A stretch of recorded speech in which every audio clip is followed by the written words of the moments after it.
Howdy, folks. Today we're talking about what photography is really about in an age of endless images, artificial intelligence, social media, and cameras that can do almost everything for us. We'll explore how to slow down, see with more intention, use natural light and lenses as creative tools, and make photographs that actually mean something right after this.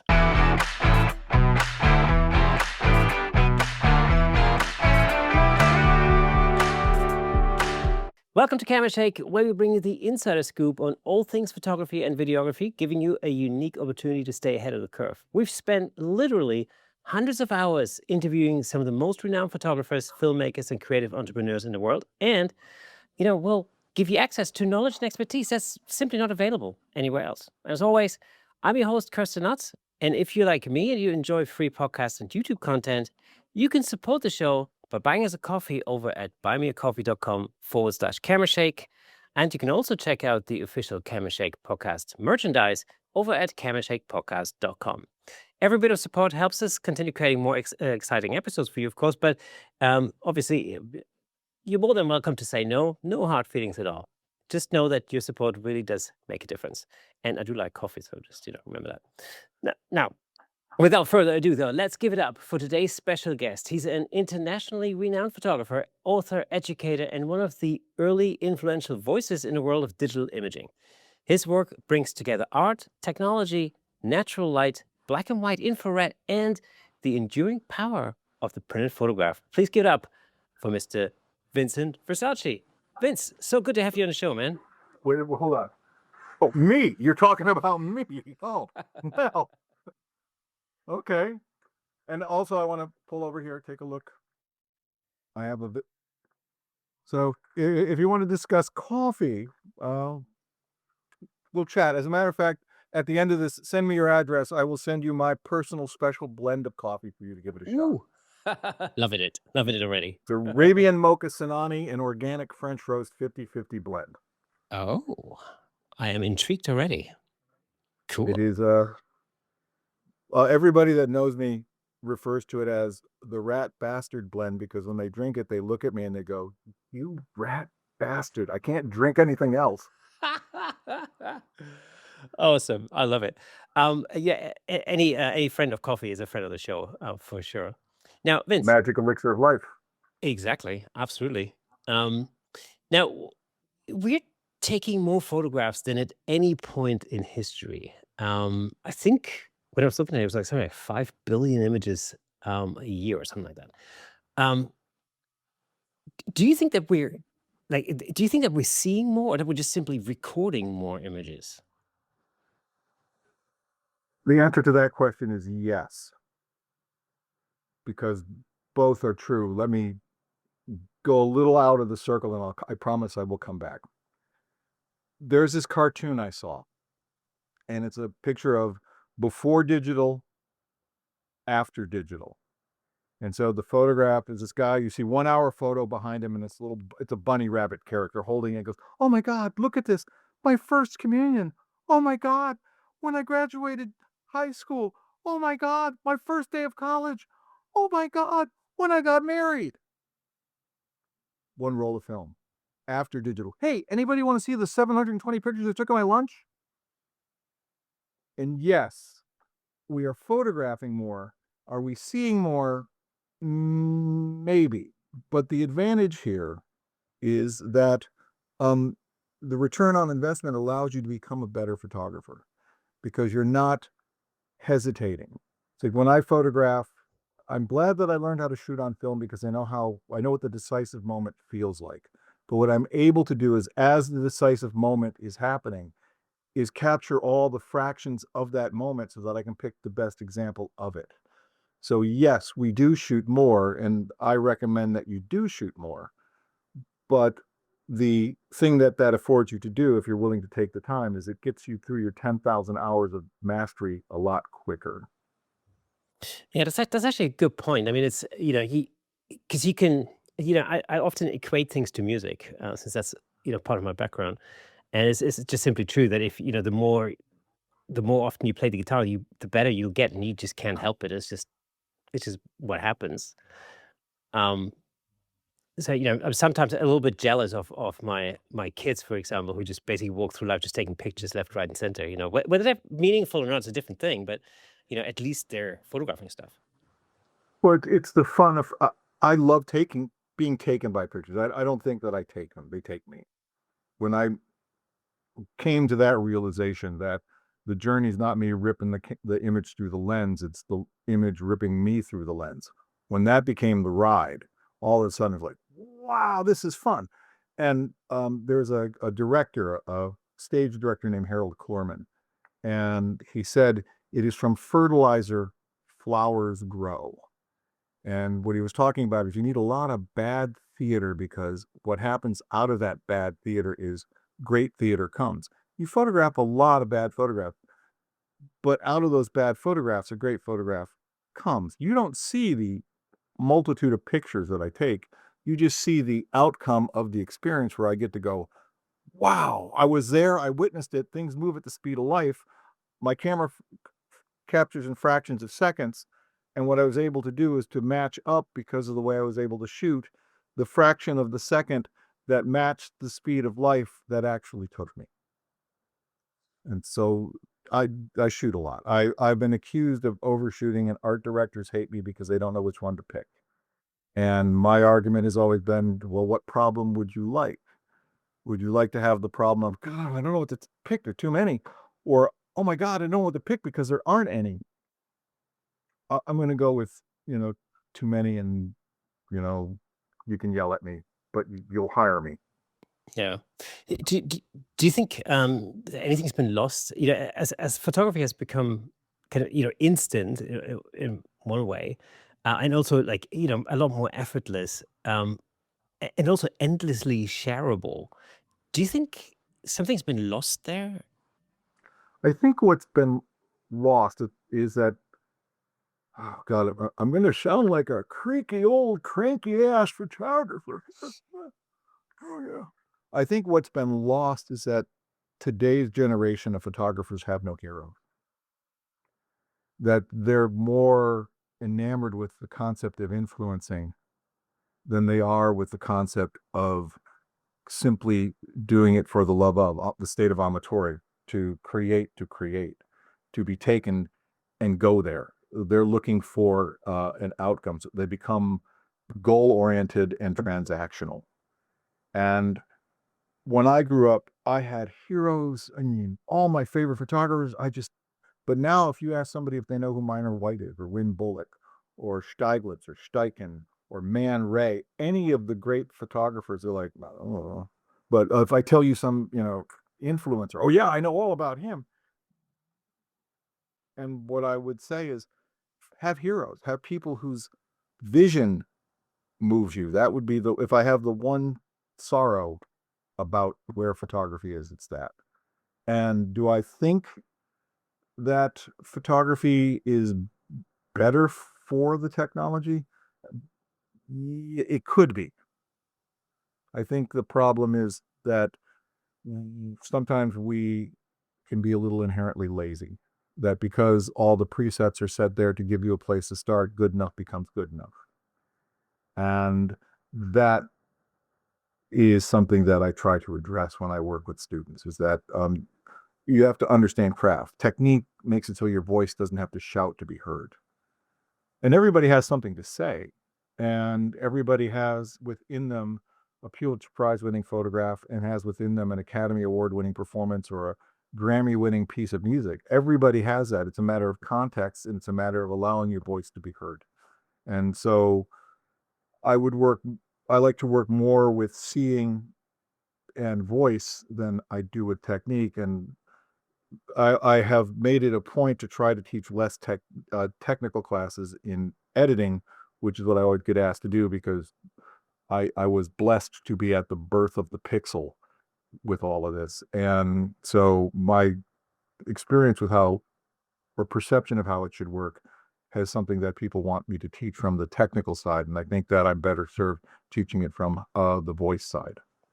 That's But actually interesting because I think from a when we're talking about technology, for example, I often think that what makes art art and what makes people or artists unique is this infinite string of decision making that you inevitably have to go through in order to create whatever piece of art it is.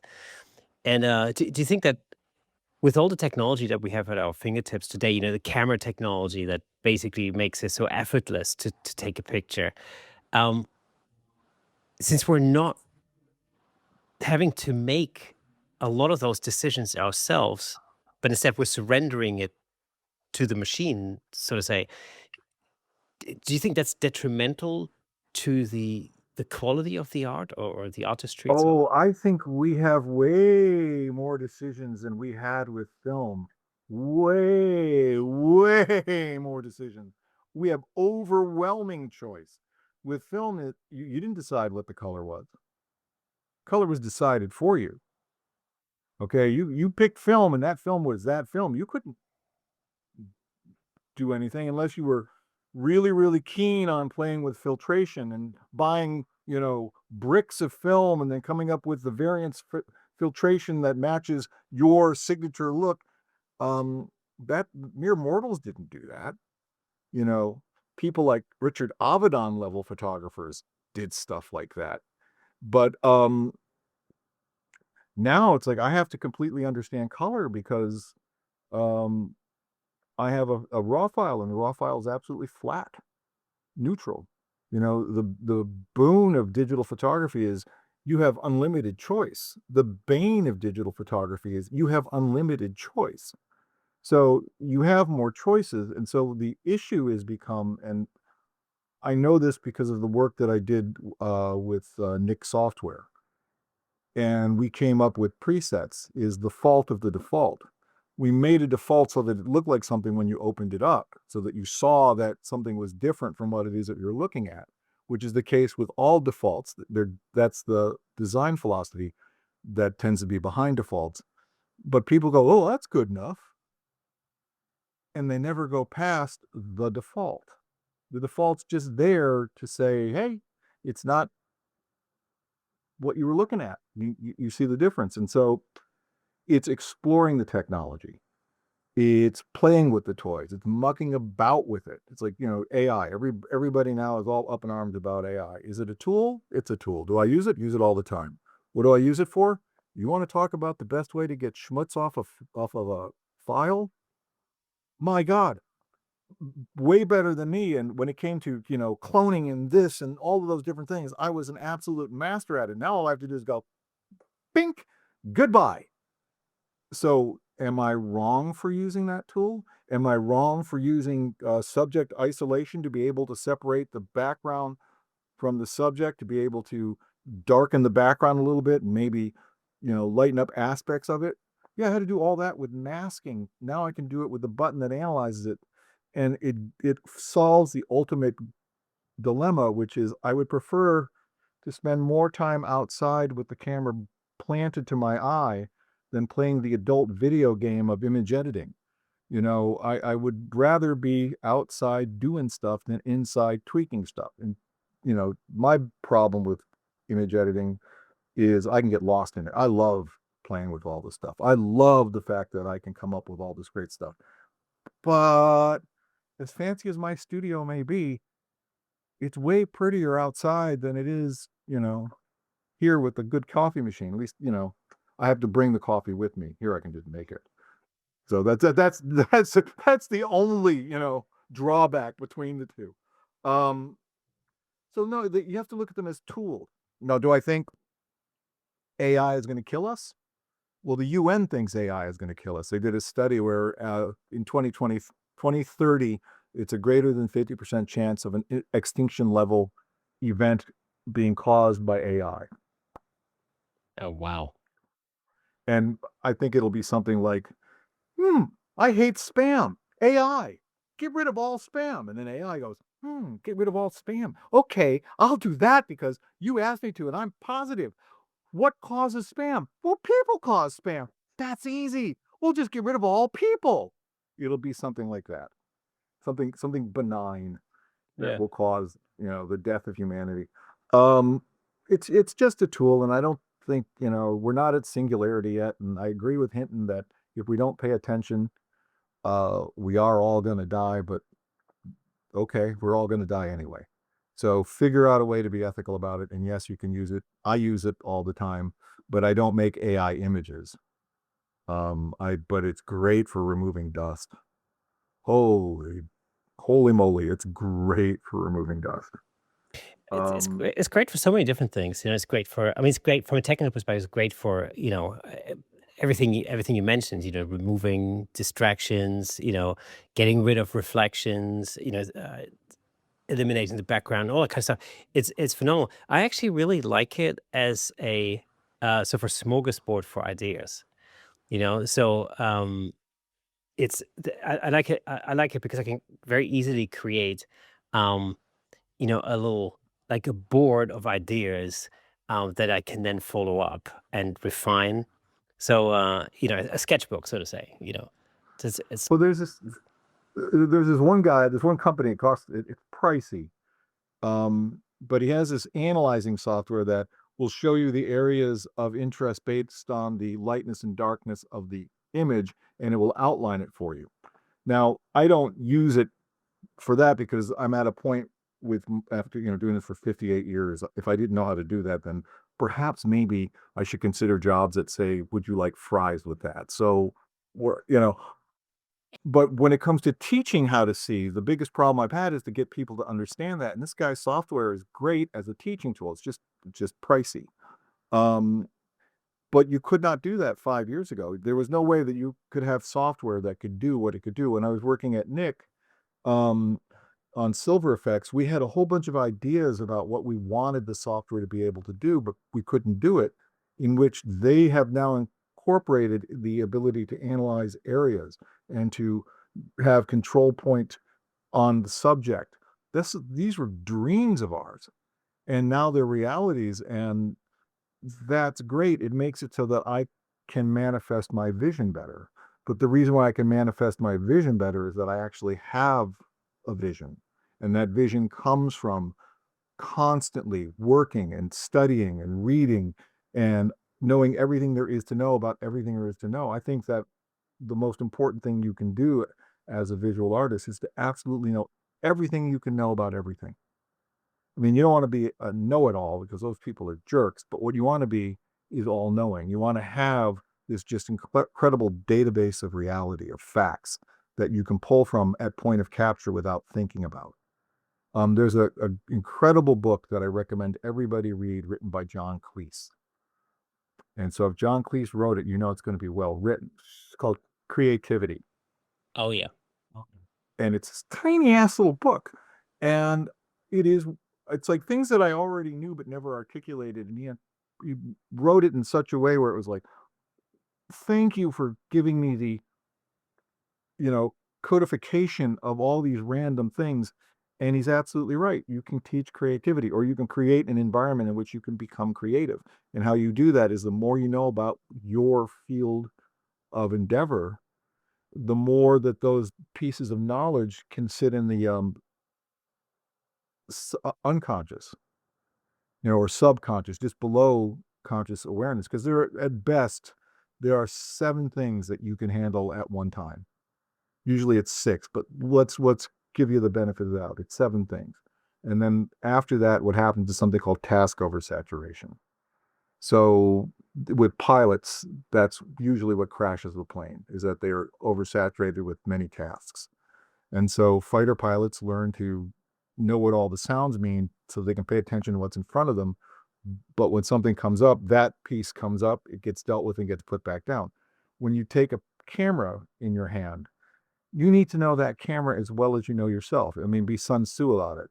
Art of War. Know your enemy as well as you know yourself. You know the outcome of every battle. Know that camera as well as you know yourself. You know the outcome of every image. So you have to know what all the different sounds make and what you're seeing when you see it, so that you don't have to stop and go, hold on 1 second, you can do this all on the fly, because your mission is to pay attention to what is in front of you and to allow yourself to be receptive, to be taken by it. And when you're taken by it, those are the most successful photographs, the ones where you're not deciding, but it's deciding for you and you're going for the ride. People that pre-visualize, photographer Paul Caponegro, said, if you believe in pre-visualization, you deserve what you get. And he's like, spot on. I mean, then again, Ansel Adams said, without pre-visualization, photography is nothing more than a 5-finger exercise. Again, he's correct, but it's where do you pre-visualize? You start to pre-visualize after you hit the shutter. For me, my pre-visualization is the minute you always know the photograph, right?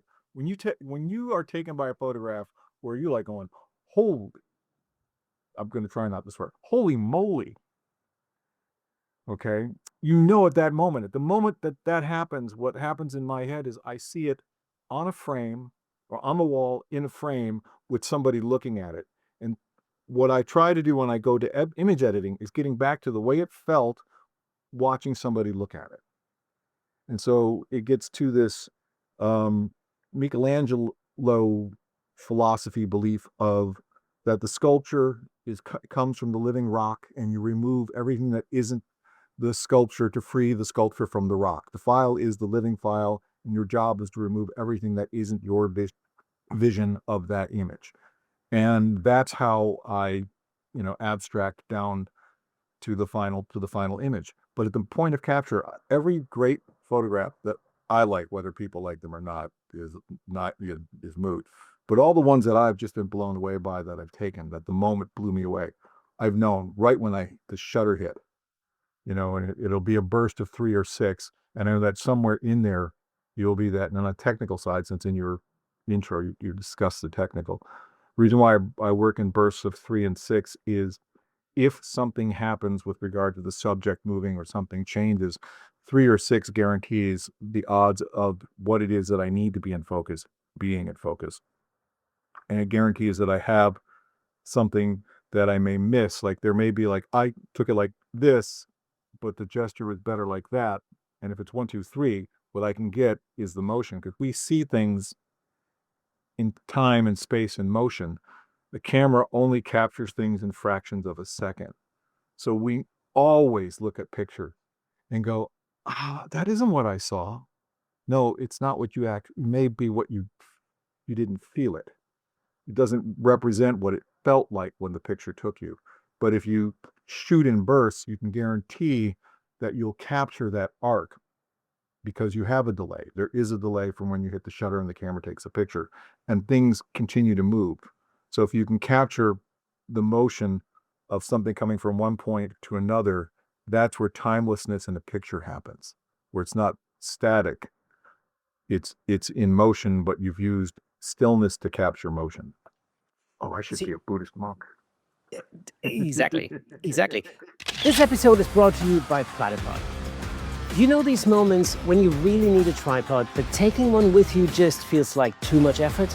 Too big, too heavy, too awkward to carry around? Well, that's exactly why I love Platypod. I use it in my own work because it gives me a really solid, stable platform for my camera in places where a regular tripod simply is not practical. There's the rugged extreme for larger camera setups, the incredibly versatile Delta, the compact traveler for when space is tight, and the handle, which lets you position your camera in all sorts of creative places. And for portrait photographers, Bracket & Bounce is a brilliant portable lighting solution.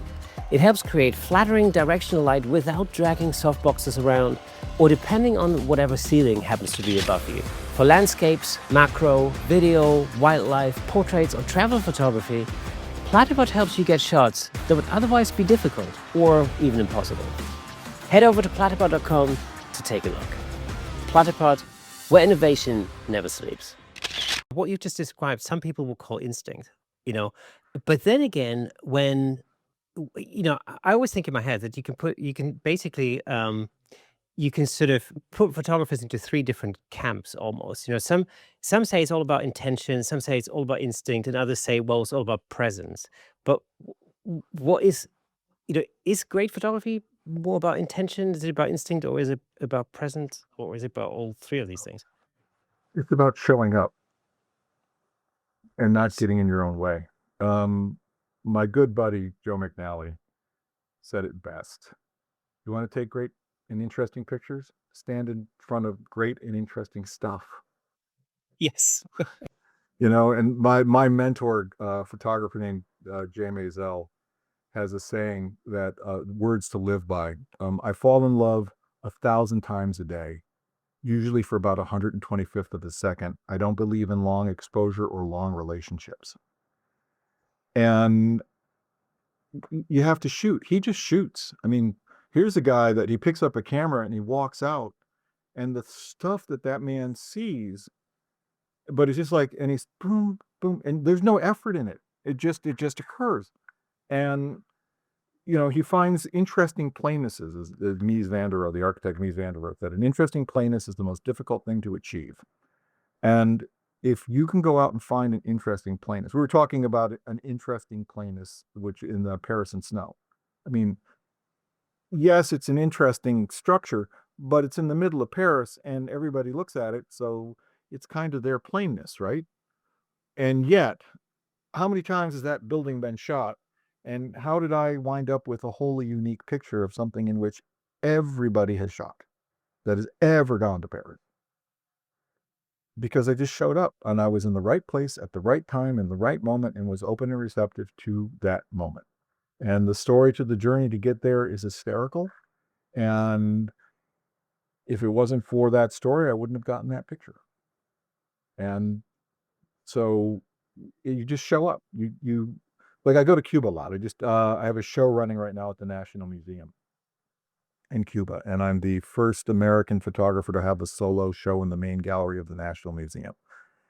And what blew me away about that experience, I mean, it was a humbling experience to have people come in and get your work, because my goal of my work is that you don't see it, you feel it. That when you're standing there, it's as if you were standing where I was when the picture took me, and I want you to have the same feeling. And I was having people come up and go, "Oh my God, I know these people, but I've never seen them that way. Oh, this is my neighborhood, and this is da, da, da, da, da." And they were so excited that I had captured their interesting plainness in a way that was interesting for them who live in that plainness. And I won my goal, not in one in the sense of I should get a, participation trophy, but it was like, that's what I'm trying to do. I want to move you in a way in which you feel what it felt like, that you experience um, the joy of it, the sorrow of it, whatever it is, without editorial comment.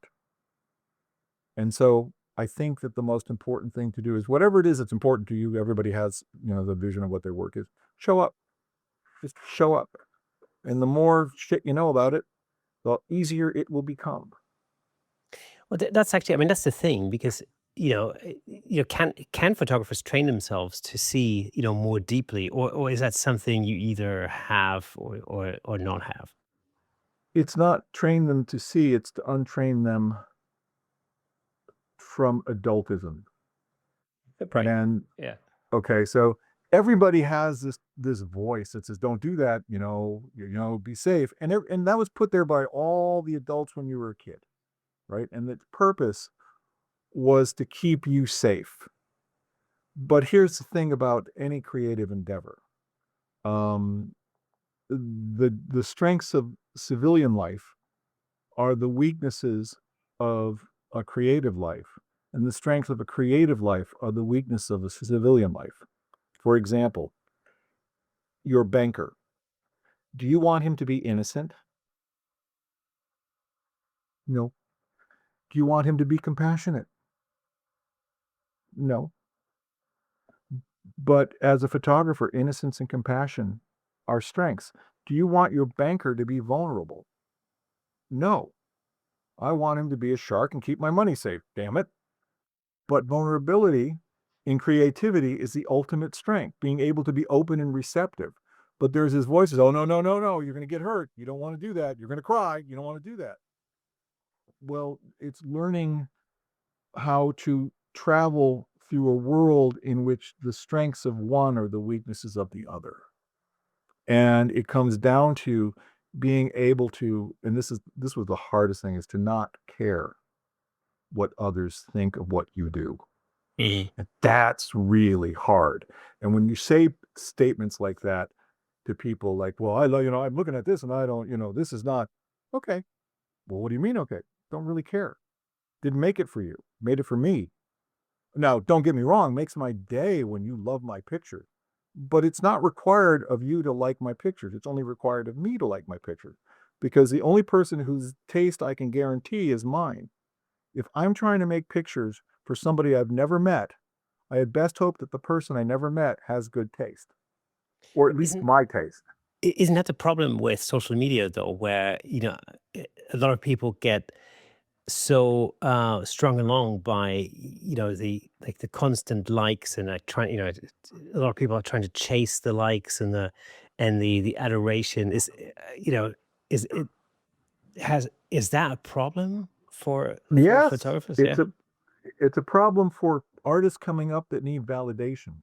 Mm. It it's like one of the difficulties actors have in the beginning is what they perceive as to be rejection for auditions, and it has nothing to do with that.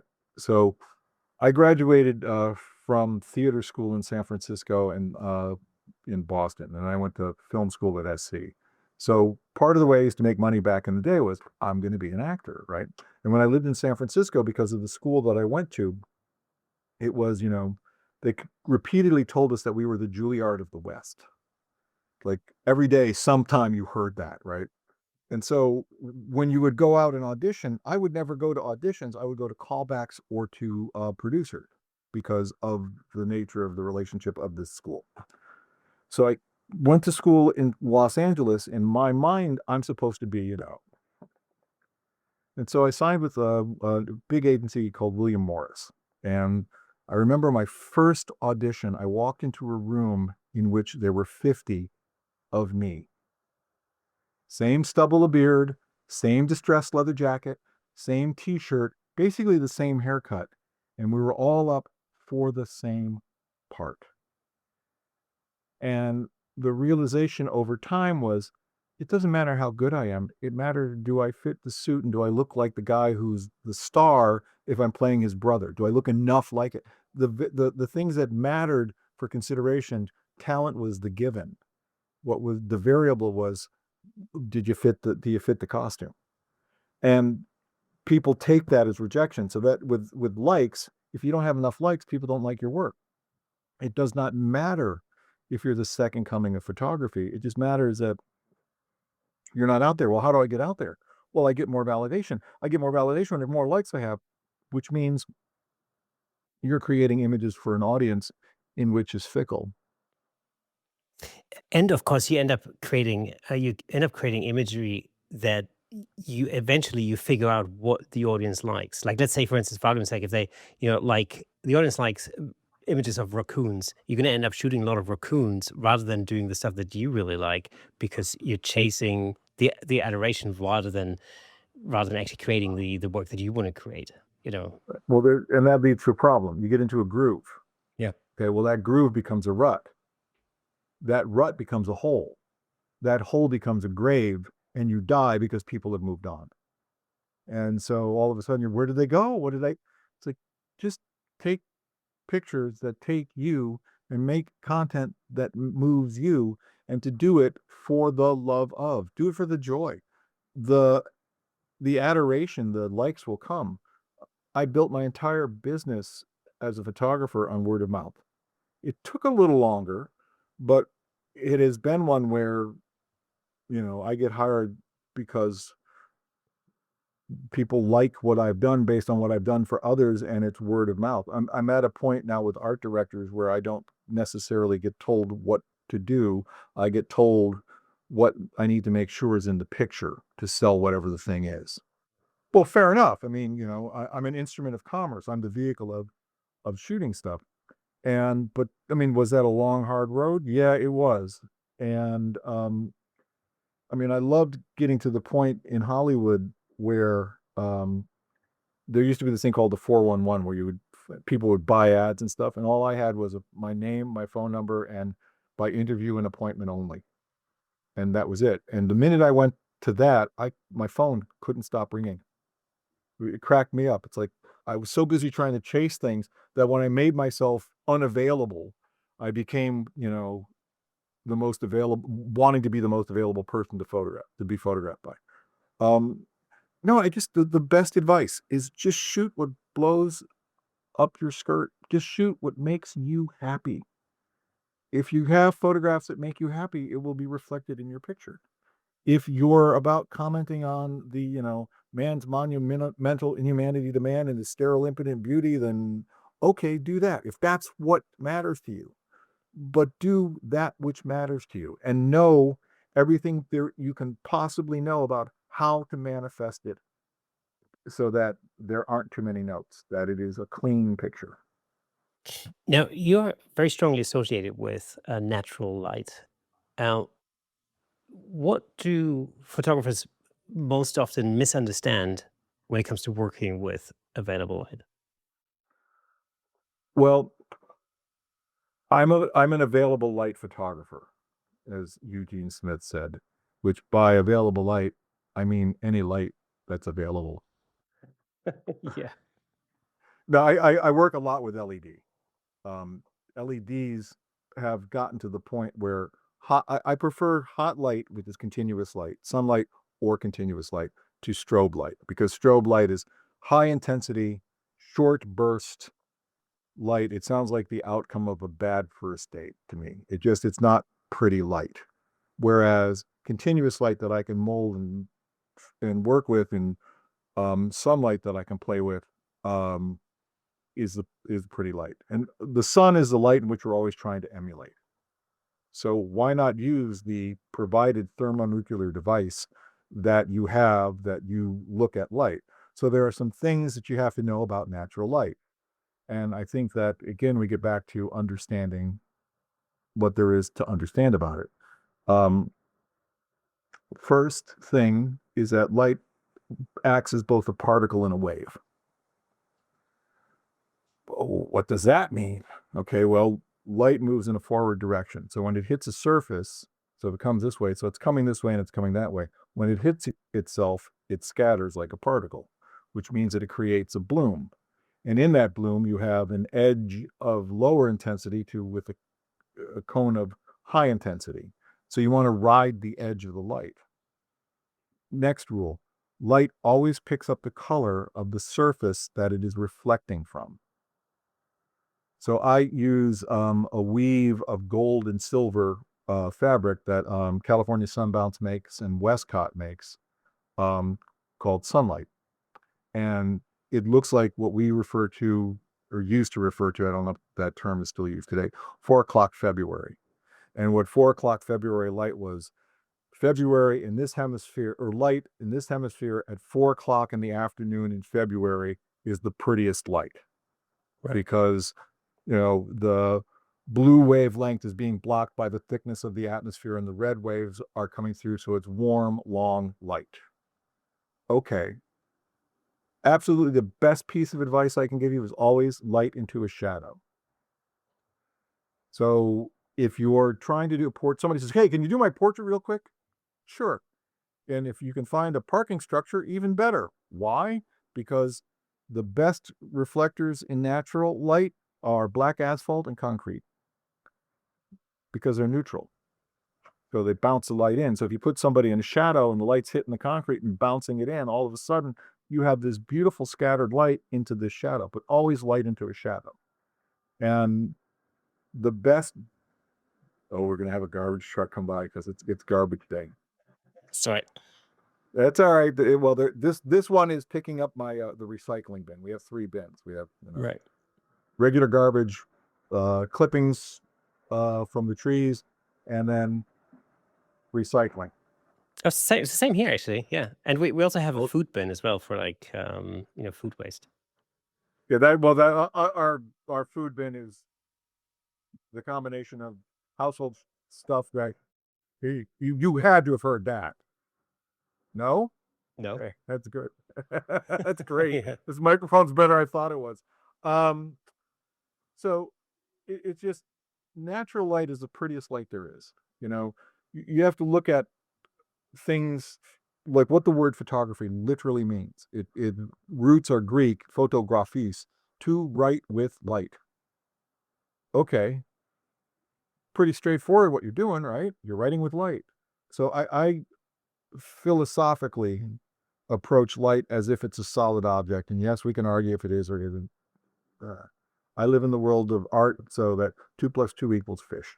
So in my reality, the way I conceptualize light is like it's as solid as the subject. And so I try to get my subject to interrupt my pretty light. And so I look at it that way, that the subject interrupts the pretty light. What would you rather look at? The Taj Mahal poorly lit or a line of laundry beautifully lit? I'm going to go with the laundry. Sure, yeah. So you look at time of day. So early in the morning and sunset.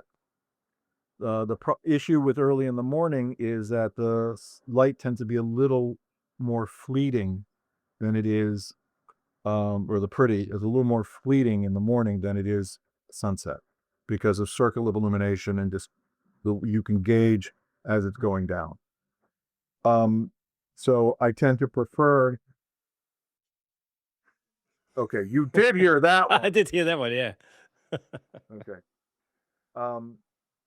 So I tend to prefer to shoot in the afternoon, which gets to in my intro, you talk about me shooting black and white infrared. Well, black and white infrared loves craptastic light, which is the middle of the day. It wants contrasty hard light, so that the more contrasty hard light there is, the more infrared radiation there is. And there already is twice as much infrared radiation as there is visible spectrum. So if I have hard light, that works better for infrared because contrast creates the optical illusion of sharpness. So, which brings me to, I think, an important distinction about my work. All of my pictures are optical illusions. They're all coin tricks. I am completely and totally screwing with your eye with the way in which I edit the picture. So, having all that knowledge of how human visual perception works and what's going on with light, and putting that in the moment. If I have all of that, when I pick up the camera, I go, oh yeah, we'll put you over there. Like, how do you do that? Oh my God, oh no, it's 58 years of doing that. It becomes a subroutine. And that's what you want to get to, the point where you're not in your own way, but everything is, it's like what I love about my camera. I have cameras that absolutely intimidate me right now. They have over 1.5 million variables that you can program into the camera. But I can offload to the camera focus. I can say, lock this eye, follow that eye, wherever that eye goes, you go. Wow. That means all I have to do is what? Pay attention to being pulled. Paying attention to the moment, because the camera is doing all of that and it's showing me with a heads-up display in real time. That's great. Do I know how to do all that stuff manually? Yes, I do. And, if I have to be Sully on the Hudson and land the jet, I know how to do it. But I don't want to, because I want to pay attention to what is important in the images being taken, what's going on, making sure the framing is right, paying attention to what's going on with how the geometry of the image is, so that exposure, ISO, and focus are handed off to something that can compute it way faster than I can, so that I can pay attention to the 6 things that I can pay attention to at any given time and not have to worry about the other stuff. I make the decision at the beginning. And then from that, if I have to call an audible, I have buttons set up. Hit over here. It's going to be this setup. It's going to be that setup. And I think that with regard to camera technology, that's absolutely amazing. I mean, I wish I would have had that when I was younger. I think of all the photographs I missed that are cyberchromes, that I remember them, and I'm the only person that knows that they ever existed, because all my decisions are binary. It is or it isn't. And so I'm gonna ask you a couple of things. All right. I'm gonna make a broad, sweeping statement for all of humanity. I'm going to tell you that there is one thing that all of humanity will agree on. How's that? It's also the only time in logic theory that circular definition works. okay, which is this statement: the truth is the truth. It has only one state of being, because if it isn't the truth, then it's a lie or it's not the truth. So it can only be what it is, right? Although some contemporary politicians might want No, no, to no. make you believe Truth, it's different. alternative facts, but Yeah. the truth, the concept of the truth is simply the truth, right? Yeah. That's the first thing. The second thing is, when we see the truth, we know it. So when you see the truth, you know it, and when your kid sees the truth, they know it, and so on and so on. Where we disagree is on what the truth is, which is where we get into alternative facts. But what that does afford us, if we look at it, if we're going to use logic theory, is there's actually a test for the truth.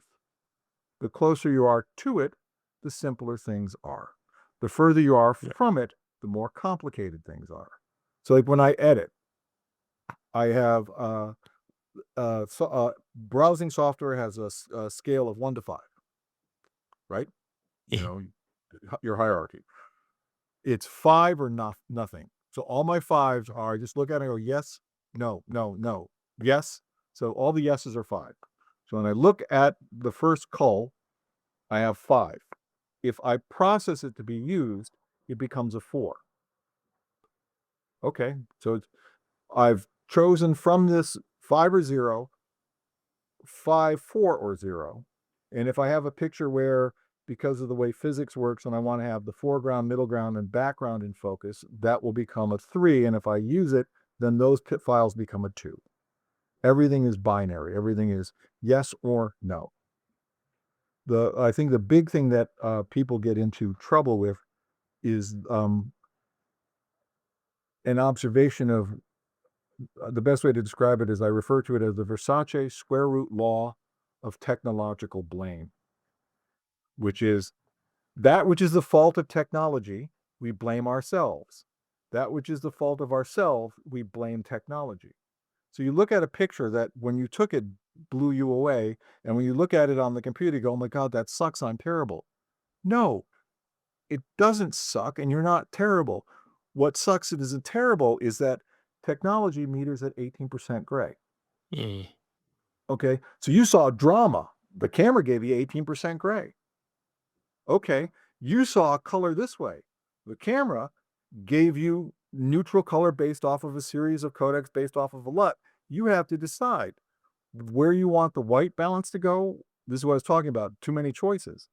All that shit was decided for you with film. You didn't decide that. I decide what the exposure is. I decide what the change is. I decide what the flavor of demosaicing of the raw file is going to be, how the sharpness that is required to tighten up the blur that occurs when you demosaic, debayer a file, all of that stuff. You got to decide. That's your job. So it's not that the technology, not that you suck, it's not that the picture sucks, is that aspects of the technology suck. So it comes down to, you didn't hate the picture when you took it. Why do you hate the picture now? Well, it's things in the picture that you don't like that have nothing to do with anything you necessarily did. So your job is to go, well, I like the picture. Well, what don't I like about it? Well, the color's too flat. What does it tell you to do? Pop the color. Well, that red's too yellow. Okay, that says add blue. Well, it's not, the subject doesn't have a contrast on it. Add contrast. So err in the direction of liking it instead of erring in the direction of the negative. You'll have far more fun with your picture, because you don't take pictures you don't like, right? I mean, yeah, that that's a pretty sad proposition if that's what you do. No, no, no. I only take pictures of stuff I can't stand. I've died, and this is hell for me. Don't eat your liver over it. Have fun with it. You know, you got into it because you liked it, right? I mean, there's enough crap in the world to pee in your post toasties. You don't need the help, you know? So have fun with it. Look for the joy in the picture. Find the happy. Now, I remember you saying, I remember you describing lenses, like or a lens as a brush and the sensor as a canvas. Yep. What do you mean by that? Well, I have 29 lenses. Okay. That's a lot of glass. And I've been told, oh, you only need the one. No, every lens, the configuration of the A series, the elements in the lens, bend light in a different way. I work with f1.2 lenses. Why? Because of the bokeh, the quality of the blur, the way in which it handles edges and blurs versus the difference between 1.2 and 1.8. There are differences in the way that occurred versus 2.8. So each lens does something different. That's my brush. Like one of my favorite, probably my all-time favorite lens. And I'm a zoom guy by proclivity, but my all-time favorite lens is the 135 Plena, f1.8 Plena. I think that that is the most breathtaking piece of glass. And what I like about it is I can get the quality of the blur that I want, the bokeh, and I can get the sharpness that I require of the eye when I photograph, and the minimum focus is that of where I want to have a portrait to be versus the 85 where I have the minimum focus is a little too far back to create the type of portraiture, the tightness that I need. So there's that. The 105 2.8, the 105 2.8 is 2.8. There's nothing wrong with 2.8, but if you really want to play with blur, 1.8 and 1.2 are incredible. So the lenses become aesthetic choices for me with regard to what I want the lens to do. My go-to lens when I'm out in the street is a 28 to 200 f5.6 because it's sharp, it has good color, and it resolves with the 45 megapixel camera. Great, but the camera that I tend to shoot when I'm shooting in the street is a 24 megapixel camera. Why? Because I need low noise. I don't know what I'm walking into. So if I don't know what I'm walking into, that is going to live on my camera, and then I will peel off to other lenses that I will use. But the lens is my brush. And so I pick the cameras that I pick. Like when back in the day with film, did it matter what camera you shot? No, because it was the film that decided what the quality of the color and the black and white was. Well, now the sensor is the de facto film. So my requirements for imagery is I don't want poppy oversaturated color inherently cooked into my file. What I want is absolute neutral color in which I can decide what direction I want to go to. That's why I shoot Nikon, because its color is dead nuts neutral. It is as close to what it is that occurred in front of me as I can get. That's not necessarily true for other manufacturers because poppy reds sell cameras. Neutral color is a power tool. So what are you trying to do? Okay, I go with that. Lenses are the most important element of this whole entire equation. Glass is eternal. Camera bodies Yeah. come and go. Incidentally, I just recently started playing with Nikon's 85 millimeter 1.2. Oh, that's a Um, great piece of glass.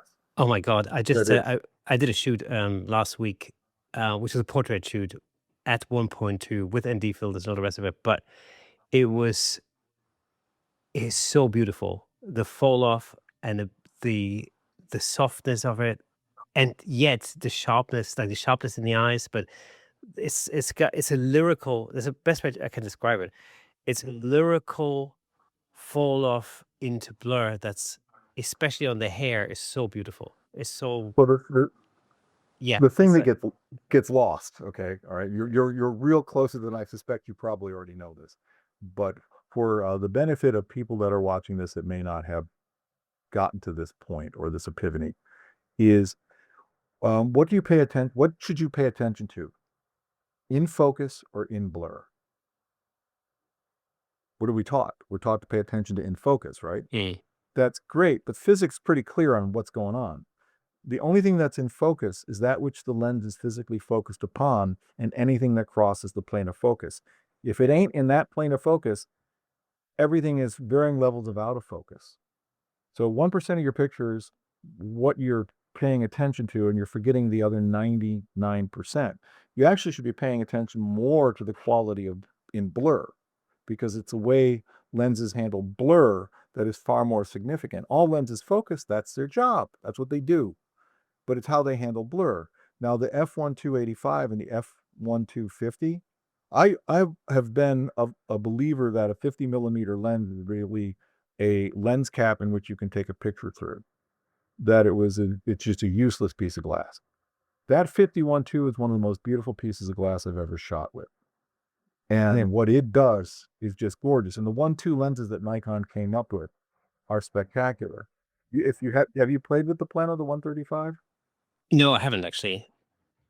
Give that a try, because what you like about the 85, everything that you like about that in the 85 is in the Plena. Right. And its minimum focus is right where you need it to be able to do the, classic portraiture. And what they did was there was a halo lens called the Noct. Yes, I remember. It's f.95, which is shallower than I am, which is really hard to do. And the depth of field was so shallow they couldn't make it autofocus because the autofocus couldn't lock on anything. Yeah. But they learned all of this stuff about lens design, and what bokeh is it's creating a harmonic of bending all the things that you don't want in such a way that you're creating something that you do want. And so they figured out how to do this, and they took everything that they learned from that and then applied it to the 135 Plena, which is a lens that is so pretty it deserves to have its own name. That's why it has that name. And then they applied that to the 1.2. But the 135 Plena is, I'll put it on my camera, look through it, and then be upset if I can't use it. That's how pretty that lens is. And yeah, you should give that a try. Don't get me wrong, the 85 is amazing. The 50 is amazing. I own both. I paid cash money for them. And no, I buy all my own equipment. They don't give it to me. I mean, I buy it, or like they'll ask me to do a workshop, and if I get paid to do a workshop, rest assured that every dime that I get paid goes to buy some piece of glass. Well, see, I mean, I was close to selling a child, in exchange for the 85 1.2. I'm telling you that. But I could just get away with not having to remortgage my house. But it's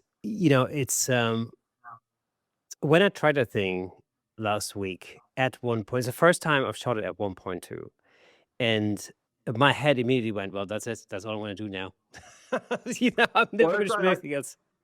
Well, here's the other argument, right? So when you bought the f1.2 lens, why did you buy it? To be honest, because I need an upgrade for an old 85 that I've been shooting for donkey's years, which was actually just sort of a plastic fantastic 1.8. And it was right, but it's even simpler than that. You bought it because it shoots 1.2. Yeah, right? Well, yes, it's 85, but it shoots at 1.2. So yes, correct. You didn't buy it to shoot it at f8, right? Correct. You bought it to shoot it at 1.2. So I have other lenses that are better at doing that. So if I'm going to shoot it at f8, I'm going to use a less expensive lens that's at 5.6, because the journey to f8, critical aperture for f5.6 lens is between f8 and f11. Yeah. I'm going to use that one. So the 1.2 I bought because it shoots at 1.2. So I tend to shoot all my lenses wide open. Yeah.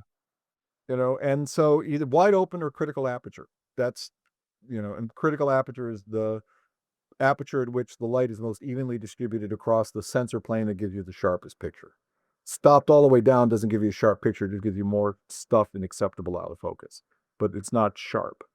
So you bought the f1.2 because it shoots f1.2 and you like the focal range of 85, but they also make a 50, which is great, and they make a 135 at f1.8, which, okay, the lenses become brushes. That's why I have a 50 that does this. Its angle of view is that. The 85's angle of view is that, and the 135's angle of view is different. So that because I picked different angles of view to do different things. You, unfortunately, are going to hate me because you'll be selling. Do you have 2 kids or just the one? I've got 3. I well, can lose then one. You're gonna, yeah. Well, you're gonna be down to 1 if you get the 135 and. Oh yeah. Yeah. So you'll be down to the 1 kid. Well, that's what they're for. No, the 135 Plena is my favorite lens of all the lenses I have. It's not necessarily the lens I use the most, but it is truly my favorite lens. Yeah. And that's I mean, that's the thing, my bread and butter lens is the 24 to 70 because I use it for video, I use it Yeah. for all sorts of different things. That's the thing commercially. That's when I'm not doing portraits, is mostly on the front of my camera. I call it the money maker because it makes me the most money for some reason. But it's not my favorite lens by a long shot. No, it's like when I'm on set, I run two cameras, 24 to 70, 70 to 200, f2.8. Yeah. Why? That gives me absolutely everything that the DP is going to use, and I have to match what he's shooting. So rarely do they go to 1.4 or 1.2.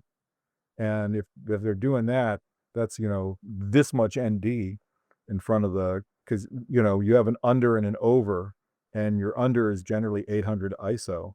So if you're at 800 and you're at 1.2, if you're outside, you're at 52 stops of ND, Yeah.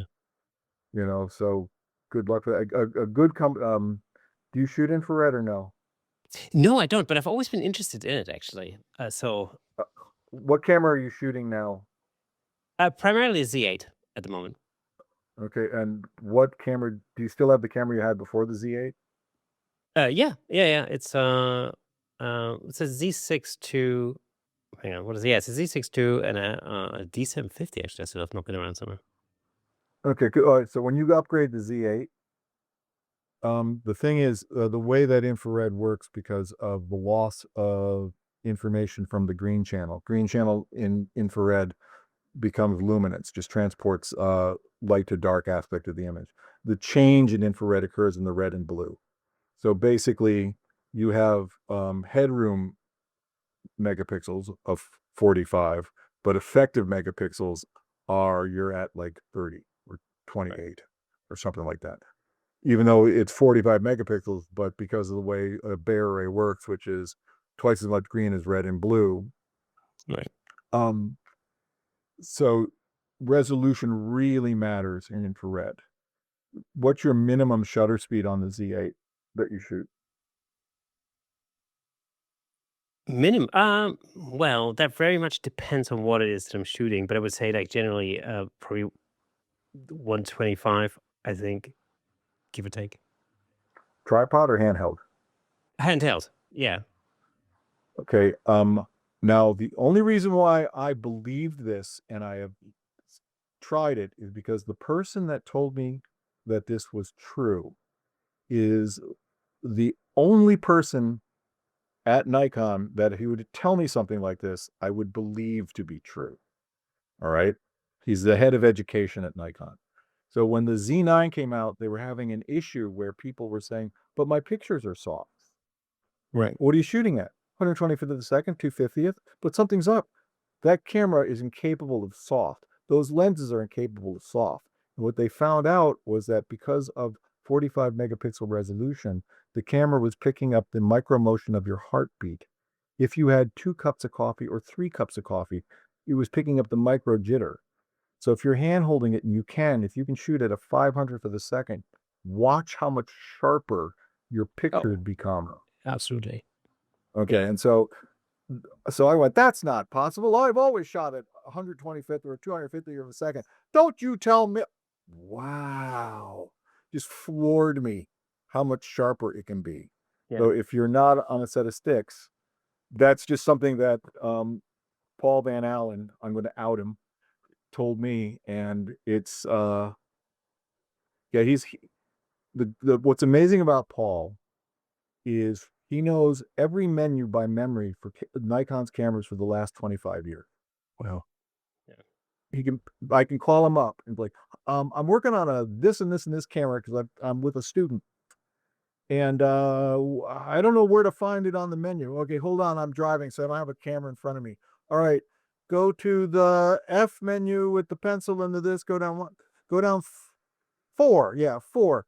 Now click on this and that'll solve that. How did you do that? Oh, well, I remember that. It's like, he's got a memory for that stuff. And so the thing is, if I can't find the answer, if I don't go looking for the answer and can't find it, I can call him. But if he thinks it's an obvious question that I'm asking for the answer, what I will receive on my Instagram feeds in my message box is whatever my political affiliation is, the opposite, you know, condemning what I'm doing. And so that's his payback to anybody that asks him what he thinks is a question that I should know the answer to. Yeah. But that little trick really, if you're out shooting in natural light, because you have a lot of light, if you can get up to 500th of a second, you will be particularly with the 1.2s, Yeah. Yeah. unbelievable sharpness. Yeah. And the beauty of the technology today is you can put it in auto ISO, and 6400 is the new 200 Yeah. on the Z. Absolutely. So hey, that was the big discovery where it's like, wow, this is great. But yeah, the Z8's an amazing camera. Yeah, I love it. It's fantastic. I mean, it's I bought it because what by the nature of what I do is I do a lot of hybrid shooting in inverted commas. I do video as well as stills. Um, and until I brought the ZR, um, the Z8 is perfect for both, really. I really do like the ZR. There's something about the ZR that they've done that's very pleasing. But Oh, the red uh, the RD3 codec. Having the red codec on that camera is great. I did a video. I don't know if you've seen it. If not, I'll send you the link. It's on YouTube. I basically had to break somebody's arm to get a ZR and get myself put ahead of the line for everybody to get a ZR, and then send it off to Kalari Vision to get it modified to shoot infrared. So I had oh wow, the only modified ZR in the world for infrared, and my associate who lives in New York brought it to me and forgot the manual. no man, And the last time I shot serious video was when I was in film school. So it was right, like, okay, so let me see if I remember this. And the only thing I knew I wanted to photograph is I'm friends with one of the, prima ballerinas of Cuba, and I wanted to photograph her. I wanted to photograph Cami, and I wanted to film her doing this. And I didn't have any music, and so all I said to her was, 62 beats a minute. That's what I need you to go at, because that's what the music's going to be at. Because Marconi's music is at 62 beats a minute, and that's what my vision is for you doing this right. dance routine. So I just watched her go, okay. And so she started doing this whole thing at 62 beats a minute with no music, and just gave me everything I wanted. And that's great. Now what? So while I'm in Cuba on a gig, I'm making up the story of what this thing is going to be in between doing things in Cuba. And so I created a 4-minute, 1-second video. And the gimbal gave out. So I'm hand holding my associate. He's holding the camera. I have my hand underneath him. And as he's trying to reframe the picture, you can see at one point where I go, no, damn it, right here. Don't move. And I was floored at what a $2,100 camera could produce without. The last time I did anything serious like that was years ago, and yet the menus were logical, everything worked out. I picked what it is that I wanted, shot it, and fell in love with DaVinci Resolve. That's because if you're gonna do the red codec, DaVinci Resolve does the best job with it right now. That camera is unbelievable, and it's as you say, $2,100 camera. It would have been unthinkable even 5 years ago. For Mhm. any camera to be able to do that. But even if you leave like the red codec out of the equation for a minute, and you just look at it as a camera, even if you literally just use the standard color So profile. N-Log and all that, yeah, Yeah, but great camera. even if you just forget N-Log and all that, if you basically just simply shoot, just using the standard color profile, the images you get back 9 times out of 10, you won't have to do anything to them.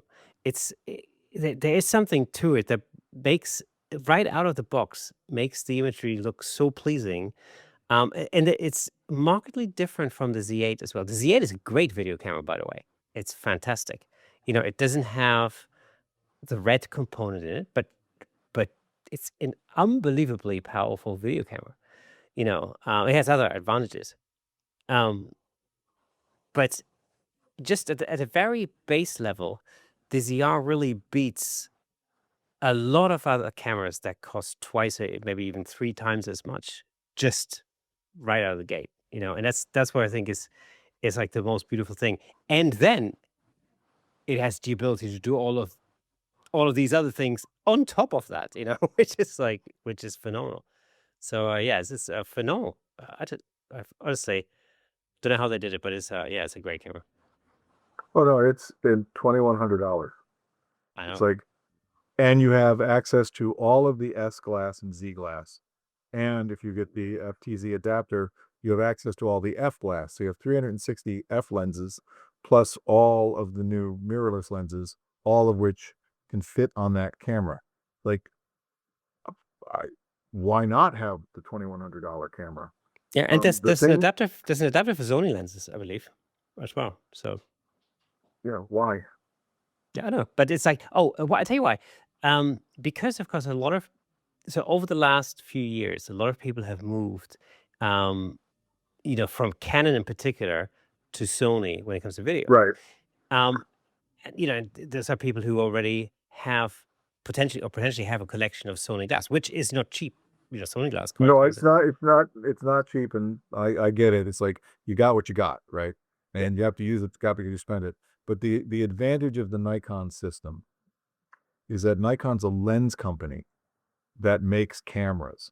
They're the only company that formulates their own glass, makes their own glass, grinds their own glass, coats their own glass, and designs their sensor based on their knowledge of their glass, and then the sensors are etched on machines in which Nikon lithography machines are used to etch it.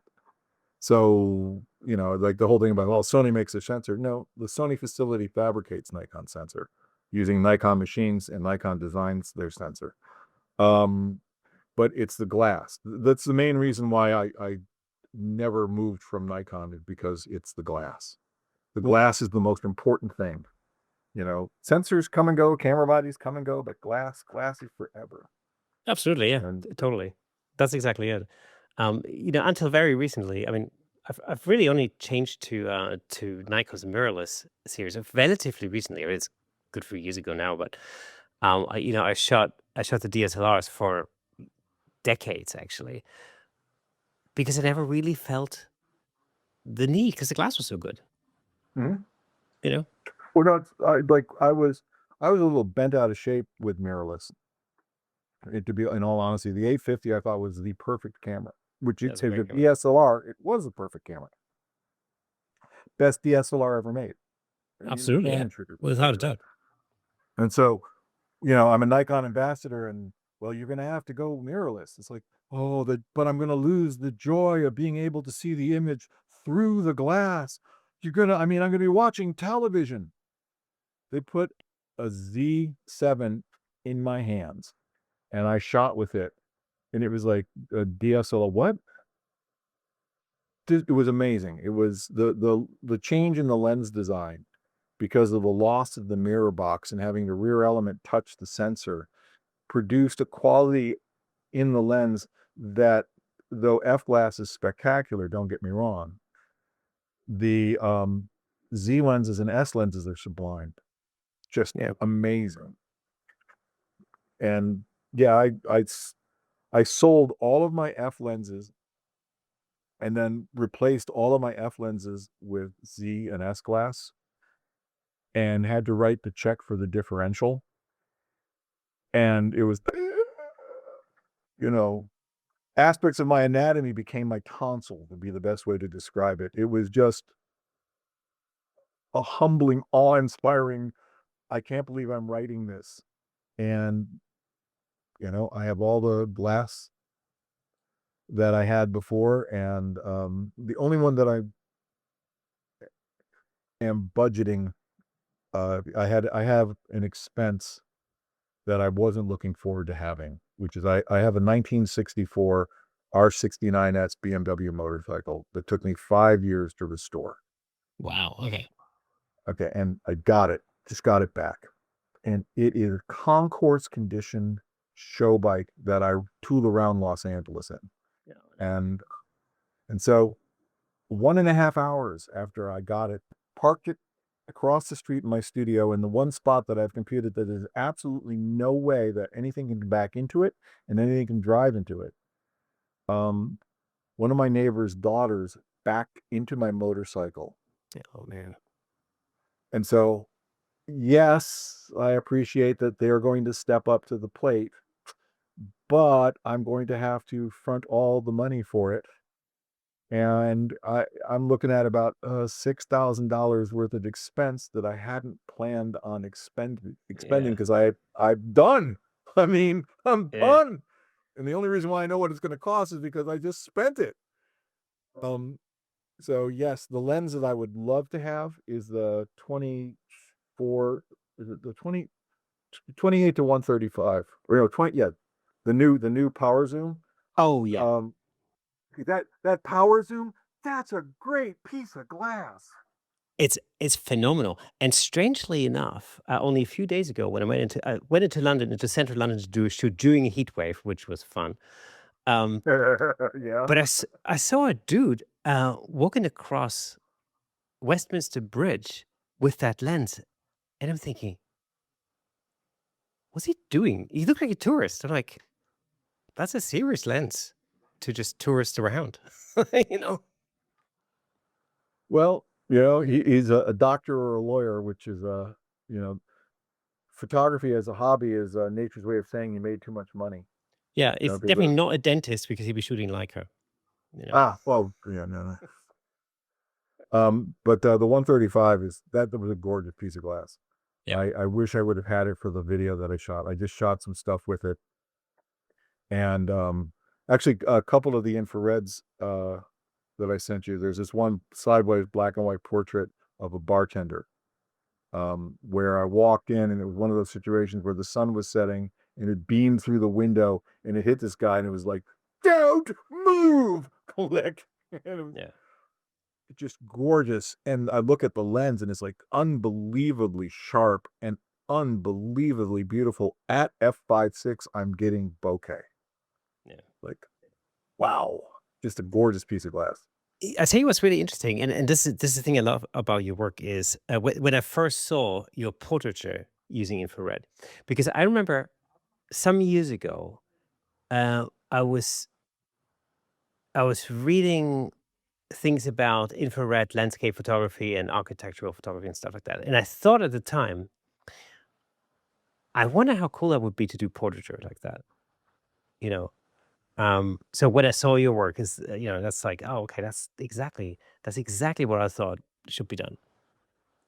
Well, I didn't, and the thing about it was, it never dawned on me that you weren't supposed to.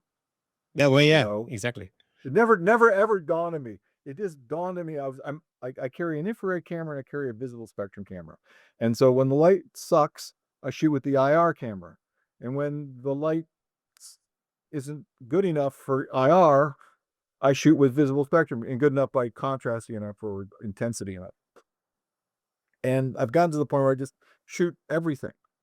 Click, click, click, click, click, click, and just, in my happy way. And I was in India and I have this photograph. I'll upload those to you. I'll get you the photograph I'm talking about. And it's of this girl leaning against the door or the wall. And she's just looking and just smiling and turning her head. And because the reason why brown eyes are brown is to reflect infrared light to protect the eye from infrared. Oh, okay. Okay. But her brown eyes, when you photograph them in infrared, are blue. Oh, okay. And infrared is the frequency of light just this side of visible spectrum. We can't really see it. And so it's like seeing the same world, but wholly different. And I have a photograph of the same girl in visible spectrum, and I have the photograph of her in infrared. And the difference between them is absolutely, it gobsmacks you. You're just like, they're two different girls, but they're not two different girls because I can tell that they're the same girl, but they're two different girls. And at that point it was like, oh my God, I'm just going to shoot infrared portraiture. Let's try that. Yeah. The only thing you have to pay attention to with IR portraiture is the whites of the eyes will go dead or dark. And that's such a quick fix. So what you do is you create a curves adjustment layer in Photoshop, put it in screen mode, which has the density, fill the layer mask with black, paint in the irises, and then with opacity, dial it into where you think it looks right. The minute you do that, it it looks like this portraiture. You just can't put your finger on it. Why are your black and white portraits so, I don't understand. Well, and if you want the eyes to be brown because their eyes are brown, what you do is you create a curves adjustment layer, put it in multiply, which doubles the density, fill in the layer mask as black, brush in the irises, and then with opacity, get it to the density that you want. All of a sudden now you've brought the eye back to what it perception of visible spectrum reality is, but you have the advantage of infrared. So the question is, am I cheating? Which I ask is by whose rules? I'm just thinking, I tell you what, if we talk to a voter, I'm pretty sure they can make a slider for that. I'm sure. Yeah. We make a slider for it. Yeah. We'll make a toggle for it. Let's give it a radial. Yeah, let me speak to Mark Wallace. I'm pretty sure he can work that out. Yeah, does using infrared actually, does that change the way you see, even when you're not photographing in infrared? Like, is there something you've that's Well, become sort of instinctual? the thing about the one of the powerful advantages of mirrorless is what you see is what you get. Now, the problem, if you don't do what I'm about to tell you to do, is that the image is red. And you can't make a decision about a red image. But I shoot raw files, which means that I can undo anything that I have done. So I put the camera in monochrome mode, which I don't recommend to do in visible spectrum to shoot black and white. Because what monochrome does is it takes the green channel and replicates it to the red and blue. So really all you're getting is the green channel. And that's true for every camera on the world, except for dedicated monochrome cameras, which are just basically the green channel, which is okay. And there are advantages to that. But for this situation, I can tell what the picture is going to be in black and white. The only thing that you have to make sure that you is it's okay if the image is about a third of a stop hot, because what happens is that if it looks all right in black and white, when you go back to visible spectrum, it'll be about a third of a stop dark. Okay. Okay, it's like, why, I don't know. And I know that that's true for everybody's camera that's modified for infrared. So it's something that's inherent with the way in which that's done. Okay, so you modify your behavior instead of pissing and moaning about it. It's like there are some things that are, and that's one of those things that are. And the power of it is that I can look through the camera and I already know I'm going to make all my infrareds black and white because I'm a purist, or as one of my friends, Jack Davis, referred to, I have a stick up my posterior. And they can be color too, and I don't think, oh no, they can't be color. They must all be black and white. Um, so you can see what you get. And what's wild is you sit there and you start looking at it, and I'm frequently floored by what I'm looking at. And it's not that I'm floored at my own work. I'm floored at the beauty of what it is that I'm privileged to see through the camera that I can't see when I look at it with my eyes. And that's just glorious. And yeah, I mean, infrared affords me the ability to be able to shoot no matter what time of day. And it affords me a whole different set of things that I can do. Where do you go to have your cameras modified for infrared? I've done it with uh, over the years. I've been shooting infrared since 2003. And I've gone through everybody that does it, and the best company to get it done is Kalari Vision. Okay. And the best way to do it is out of having every flavor of infrared there is to have done, is to get your camera converted to full spectrum. And then what you do is you buy dark mirrors. Do I have one down here? Nope. All right. Instead of running upstairs to get one, you get a dark mirror that you put between the back element of the lens and the front element of the sensor. So anything that's going to happen to the light has happened, because it's the first piece of glass that defines what's going on with everything in the lens, so that's usually why the first element is of the highest quality and best multi-coatings, because from deflection and diffraction. So nano crystal coating makes it so that you have 98% of the light comes through versus standard coating, which, not anything over 24 megapixels is lost. One second. Repeat me. No. Somebody just asked me, can I call you now? I have to really talk. It's like, no. Busy. So nano coating makes it so that all the lenses come through. Standard lenses that are not nano crystal coated, 24 megapixels is the magic resolution number for all glass, unless it's nano crystal coated. So with infrared, where was I going with this? You can change, you put the dark mirror in, you can pick the different flavors of frequency if it's full spectrum. You can also use your camera to do night sky photography, because it's everything that the sensor can see, both in the UV and all the way through the IR. And with the right dark mirror, which is called the UV bandpass filter, or a visible bandpass, sorry, you can bring your camera back to being a normal camera. Right. So your second camera becomes infrared, and if you need it, it can become visible spectrum. So when I'm on set, my second camera is my IR camera, and I put the blue dark mirror.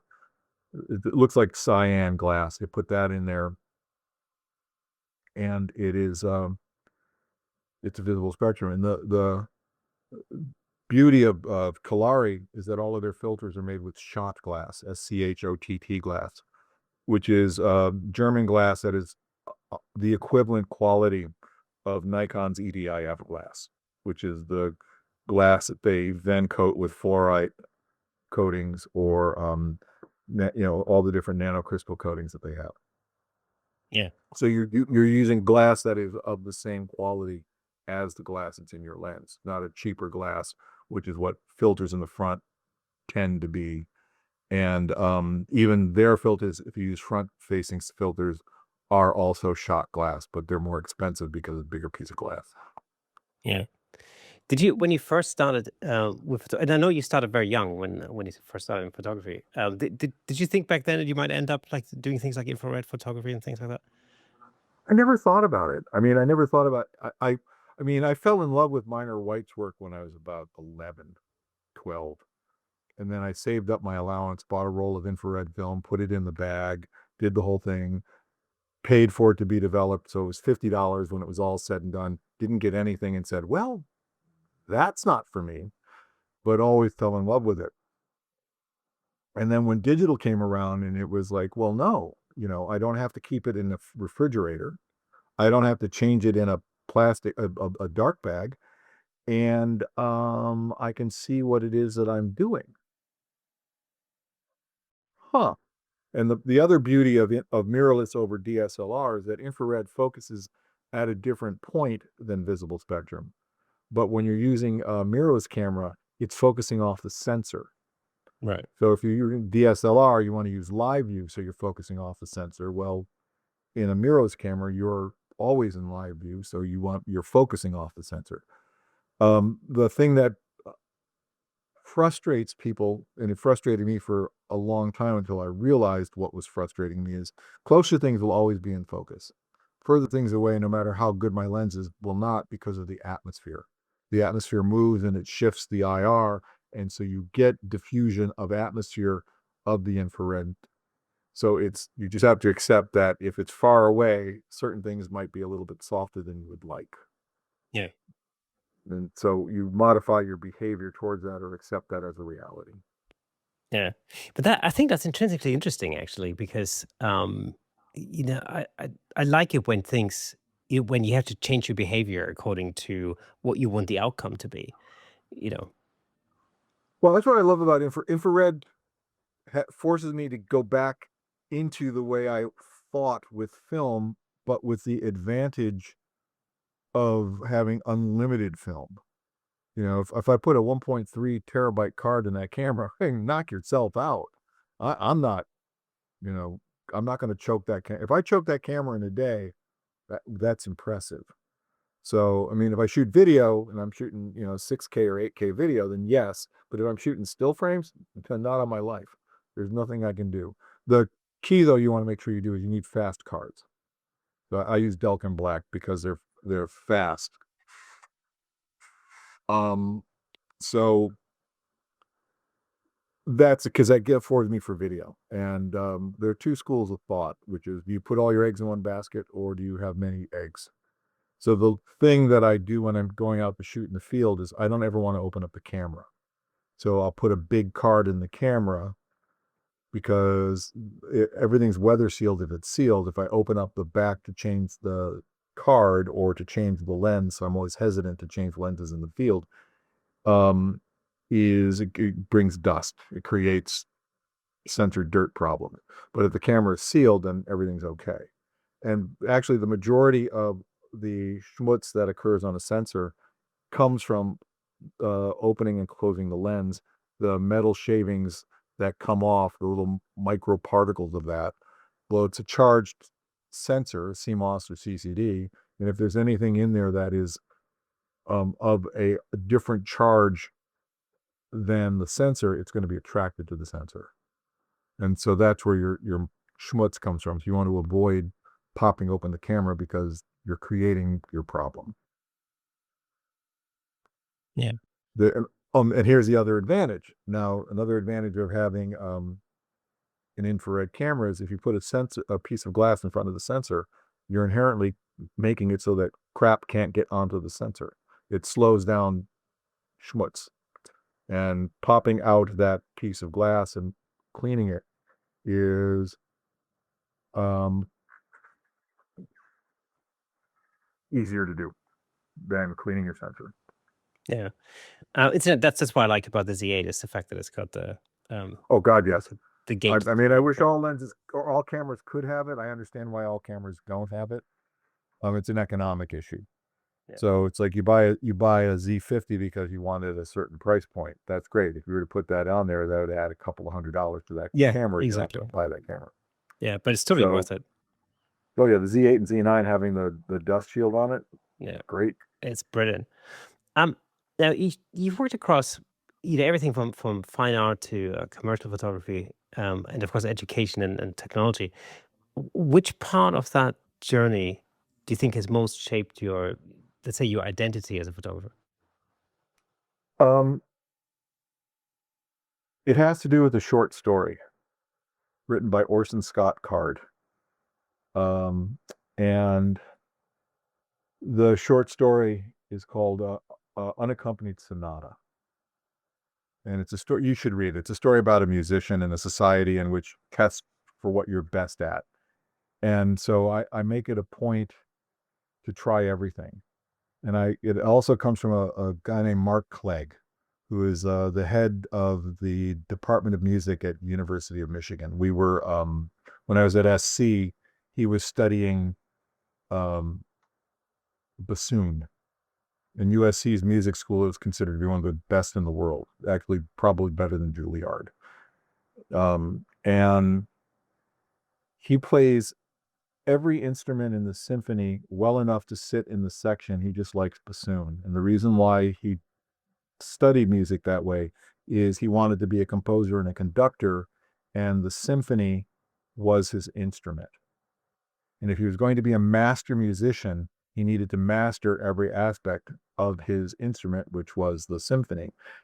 And I remember sitting on the roof of the dorm, the graduate housing dorm that we lived in, enjoying novelty tobacco, and just having that idea hit me that if I'm going to be a master photographer, I need to master photography and every aspect of it. And the things that I learned, and this gets to the point of your question, the answer to your question, is what I learned is I shoot my portraits like landscapes and I shoot my landscapes like portraits. Because what am I trying to do when I shoot a portrait? I am trying to tell the totality of the vista of the human being in one shot. Okay, when I'm shooting a landscape, what am I trying to do? I'm trying to do the portrait of the landscape so that the cross-pollination of those two types of what are sometimes considered diametrically opposed visions of photography actually aren't diametrically opposed at all. They cross-pollinate. And so being able to do that makes it so that when I'm working in a picture, in my framing of it, I have a more encompassing look. I approach my pictures cinematically so that when you look at it, it looks like you're seeing a movie, but in one frame. And I want to play with the geometry. I want to play with all of that. Well, that all comes from working in landscape. So if I'm doing a portrait, isn't it great if I can use all the elements? I'm actually looking at a picture that I photographed of Aung San Suu Kyi 2 days after she was released. I was on a job and I met this, I'll send it to you. I didn't send it to you. I was on this job where I had to go photograph her for American Photo Magazine. And I wasn't allowed to speak to her because if she spoke directly to me, then she'd be talking to a Western journalist and she'd go back into, confinement. But I was allowed to photograph her. And so I'm at the dedication of a library in her father's name. And I'm the only 6'2" white guy in this just crowd of people. And I have this photograph that when I look at it, it always reminds me of some picture of the Kennedys, where everybody's around and they're talking about stuff. And what was so amazing in that moment was she was discussing about we have to forgive the people that imprisoned us and we need to move forward. We shouldn't forget what got us there, but we have to forgive as to why we were there. Like, I don't know if I could do that. Yeah. But that was what the conversation was. And when you look at what's going on in the picture, even if you don't know who she is, you get that something very intense and special is happening in that moment. But when you look at the picture, the way in which the flow of everything goes, well, that looks like I'm photographing into a river valley, and that's where it comes from. It's like it comes from playing with landscape or playing with product photography or playing with, macro photography, which is tedious but fun, but it's tedious. And spending, days assembling a picture, and then when it's all assembled, you have a photograph that just blows you away. There's a picture of a dahlia that I sent you. It's the purple flower. Oh yeah. And you'll see it. Okay, so this flower is, I think it's 150 frames. And it's 150 frames shot at critical aperture and then wide open on the Right. lens. And so I use the blur to, to get it to where I want. And since they all match up at exactly the same focus point, I can match into the blur and not have a sizing issue. So I can have as sharp as I can get and as blurry as I can get in the same picture. Like, it's great. Yeah. And when I'm all done, you don't know that. Yeah, well, that's it. That's phenomenal.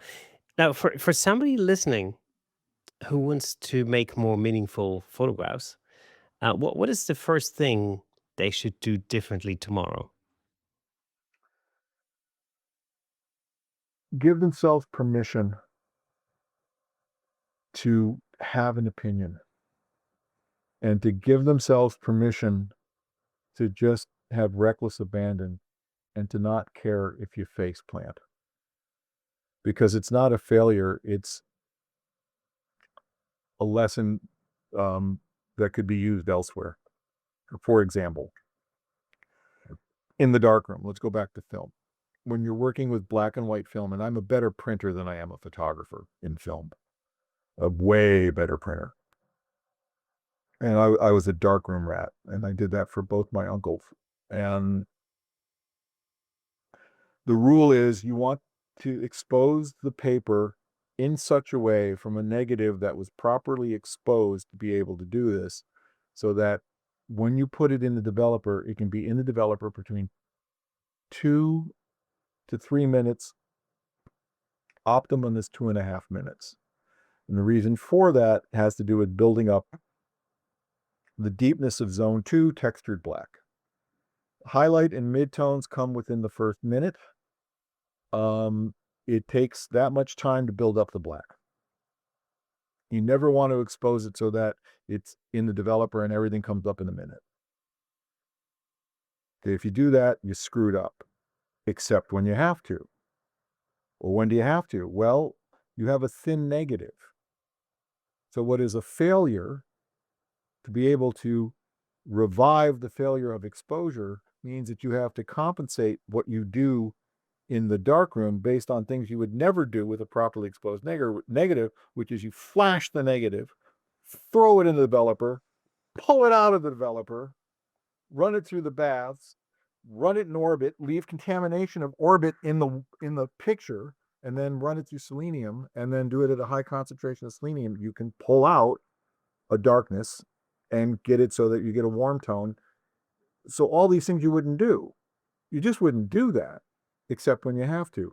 So what you do is you learn things about how it broke. So the how it broke is what matters. And it's not that it broke, it's just that it didn't work for this. Yeah. And stop beating yourself up is the thing it's like, there are enough people in the world that will beat you up. You don't need to assist. And the person that beats yourself up the most sits in the same chair you do. Don't help. I got enough people that tell me I suck. Don't need any help. I got it, got it. So, just that, just go out and have fun. It's like, I always have fun. I'm like a kid in a candy store. My wife just looks at me and just like, when you put a camera in front of you, nothing exists. No, nothing does. It's like, I love you. We've been married 25 years. I love you, but you don't exist. And no. I mean, once I put the camera down, yeah, and but when I have a camera, it's like nothing exists except what's happening in front of me, and giving yourself that permission to be taken by what's happening in the rectangle that you're looking through. And that is precisely why I'm never allowed to take a camera on family vacations. Yeah, 'cause see ya. Yeah, exactly. Right. So I always finish an episode with a 6-question quick fire round. Are you ready? Go. All right, cool. Question number 1. One lens you could happily use for the rest of your life. 135 Plena. Film, digital, or both? Digital. All right. Color or black and white? Yes. Excellent. Perfect answer. A place you still want to photograph? Bhutan. Oh, okay. The most overrated piece of photography advice? Rule of thirds. Negative space and the Grecian mean. Right. What is the one thing photographers should stop doing immediately? Caring what anybody thinks of their pictures. It only matters what you think. And there you have it. Thank you so much for being the guest on this week's episode of the Camera Shake podcast. Well, thank you for having me. It was a blast. It was an absolute blast. I'm so glad we got to do this. Okay, folks, that is it for today. A huge thank you to Vincent Versace for joining us on the show. This was such a brilliant conversation about slowing down, learning to see, making photographs with intention, and why photography is about so much more than simply taking pictures. But before we go, let me just recommend another episode I think you'll love. Check out episode 311 with Jeff Rojas, where we talk about the art of photographing people, creative intention, and making more meaningful portraits. I'm sure you'll enjoy that one too. And if you enjoy our content, consider supporting the show by buying us a coffee over at buymeacoffee.com/camerashake. You could also check out the official Camerashake podcast merchandise at camerashakepodcast.com, of course. Your support helps us continue bringing you these conversations every week. And for those of you listening to the audio version, don't forget there's a fully fledged video version available on YouTube in full Technicolor, complete with examples of Vincent's photography. So just search for Camerashake Podcast. If you're already on YouTube, leave us a comment, hit the like button, subscribe, ring the bell, and share with your friends. It really helps us reach more creators around the world. So thank you so much for listening. Thank you for watching. And remember, a new episode drops every Thursday. So until next time, keep shaking things up in the world of photography, and I'll see you next Thursday.